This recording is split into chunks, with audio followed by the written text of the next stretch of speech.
In this video, I'm going to show you how to delete saved chats on Snapchat. For this, open up your chats by clicking on the button at the bottom left corner, the second button, and open up a chat by selecting any of the profiles.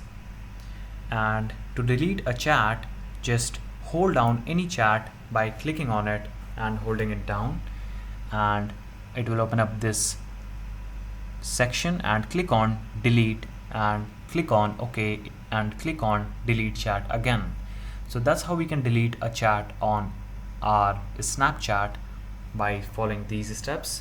And if you want to delete a chat or any conversation permanently and directly without doing these efforts, what we'll have to do is click on our profile picture and then click on settings button at the top right corner, and then scroll down and select clear conversation under the account actions. Click on it and select any of these conversations and just click on the X button right in front of it and click on clear, and that will clear up the conversation and delete it.